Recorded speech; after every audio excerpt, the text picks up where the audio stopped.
রাজধানীর মিরপুরের পল্লবীতে 7 বছরের শিশু রামিসা হত্যাকাণ্ডে ফরেনসিক রিপোর্ট প্রস্তুত হয়েছে। রিপোর্টে মৃত্যুর আগে জোরপূর্বক ধর্ষণের প্রমাণ মিলেছে। এছাড়া ডিএনএ প্রোফাইলিং এর মাধ্যমে নিশ্চিত হওয়া গেছে সোহেল রানাই ধর্ষক। ভুক্তভোগীকে শ্বাসরোধ করে হত্যা করা হয়েছে বলেও প্রতিবেদনে উল্লেখ করা হয়।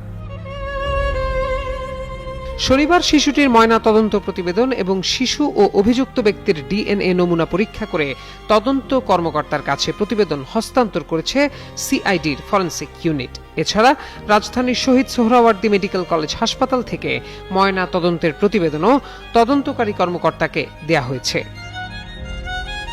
এ বিষয়ে অভিযোগপত্রের ড্রাফট তৈরি করা হয়েছে এরই মধ্যে। এতে অভিযুক্ত করা হয়েছে সোহেল রানা ও তার স্ত্রী স্বপ্না আক্তারকে।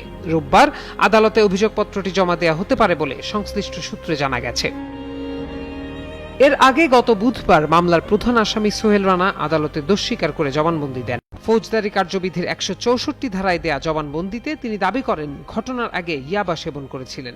জবানবন্দিতে ধর্ষণ ও হত্যার বর্ণনাও দেন তিনি। এদিকে রামিসা হত্যাকাণ্ডে মামলার বিচার কার্যক্রম ঈদের পর শুরু হবে বলে জানিয়েছেন আইনমন্ত্রী মোহাম্মদ আসাদুজ্জামান। শনিবার এক অনুষ্ঠান শেষে সাংবাদিকদের প্রশ্নের জবাবে এ তথ্য জানান তিনি।